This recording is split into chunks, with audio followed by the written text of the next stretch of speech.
Hello everyone, welcome to Riya's kitchen. আজকে আমরা বানাচ্ছি চাটনি ফুচকা। তো চলুন কীভাবে আমরা বানাচ্ছি দেখে নেওয়া যান। এখানে আমি নিয়ে নিয়েছি আলু, ছোলা, শসা, টমেটো, পেঁয়াজ এবং ভুট্টার দানা। এখানে আমি আলু নিয়ে নিয়েছি দুটো মিডিয়াম সাইজের মতন। আলুগুলোকে আমি ছোট ছোট করে পাতলা পাতলা করে আমি কেটে নিয়েছি। নিয়ে এগুলোকে আমি সেদ্ধ করে নিয়েছি। এখানে আমি নিয়ে নিয়েছি এক মুঠো মতন ছোলাগুলোকে আমি ভালো করে সিদ্ধ করে নিয়েছি। দেখুন কত সুন্দরভাবে এটা সেদ্ধ হয়েছে।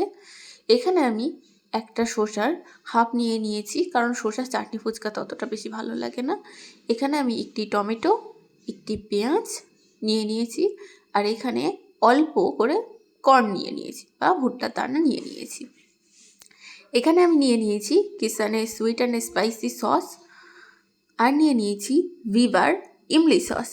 এটি ভিভার ইমলি সসটা 415 বা 450 গ্রামের মতন আছে। 450 গ্রামের মতন আছে। এটার প্রাইসটা আমি এখানে মেনশন করা নেই, তো আমি বলতে পারবো না, কারণ আমি অনলাইন থেকে কিনেছিলাম। আর এটার দাম হচ্ছে 75 টাকা। এটা 415 গ্রাম। তো চলুন রেসিপিটা শুরু করা যাক।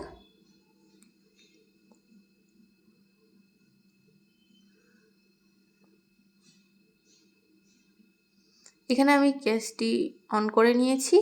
এরপর আমি দিয়ে দিয়েছি কড়াইটি গরম হওয়ার জন্য রেখে দিলাম। এবার আমি নিয়েছি আটার পানিপুরি, মানে ফুচকার পাঁপড়গুলো রেডি টু ফ্রাই। এগুলো তেলে দিলেই ফুচকাগুলো ফুলে উঠবে। এটা দাম 58 টাকা, এটি 200 গ্রাম। চলুন এইগুলো আমি নিয়ে নিয়েছি। এবার আমি কড়াইটা গরম হওয়ার জন্য রেখে দিয়েছি। গরম কড়াইতে আমি ফুচকাগুলো একটু নাড়াচাড়া করে নেব, যাতে ফুচকাগুলো ভালোভাবে ফুলে ওঠে।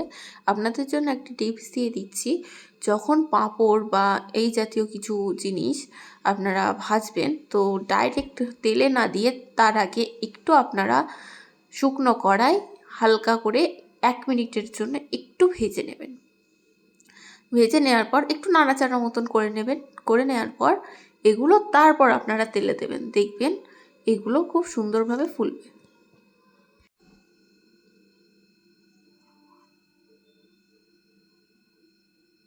এবার আমি কড়াই থেকে এগুলো নামিয়ে নেব। এগুলি ভাজা হয়ে গিয়েছে, 1 মিনিট মতন হয়ে গিয়েছে।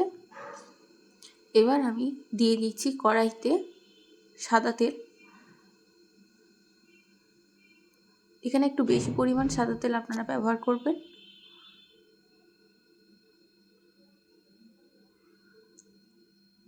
এবার এটা একটু গরম করে নিয়ে তারপর আমরা ফুচকাগুলোকে দিয়ে দেব।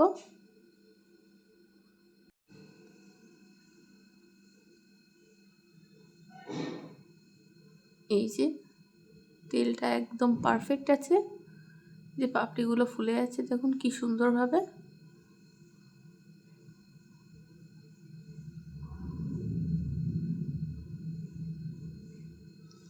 এগুলোকে একটু গোল্ডেন ফ্রাই করে তারপর আমরা তুলে নেব।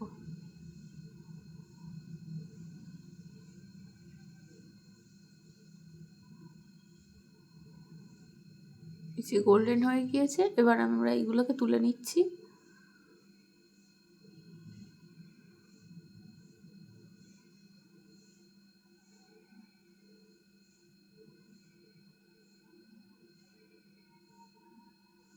এই যে এখানে আমার ফুচকাগুলোকে ভাজা হয়ে গিয়েছে। এবার আমি নিয়ে নিচ্ছি বিট লবণ, ক্যাচের এটা বিট লবণ। দিয়ে দিচ্ছি স্বাদ মতন বিট লবণ। এখানে নিয়ে নিচ্ছি ক্যাচের চাট মশলা দিয়ে দিচ্ছি পরিমাণ মতন।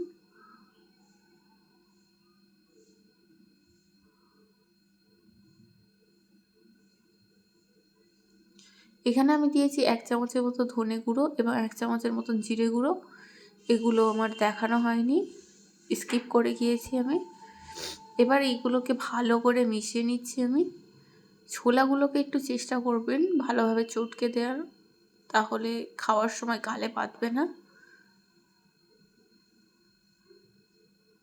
এটা একটু ভালো করে মিশিয়ে নিচ্ছি আমি সব উপকরণগুলো ভালো করে। এরপর আমি ফুচকাতে এই আলুগুলো ভরে নিচ্ছি।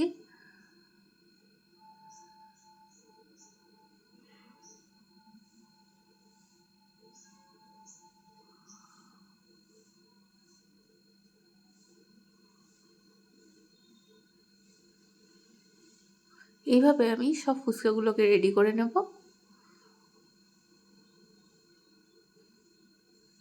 এই যে এখানে আমার সব ফুচকাগুলো রেডি করা হয়ে গিয়েছে। এবার আমি দিয়ে দিচ্ছি ওপর দিয়ে টমেটো সস। এবার আমি দিয়ে দিচ্ছি ইমলি সস। এর ওপর দিয়ে ইউজ করে নিচ্ছি আমি চাট মশলা।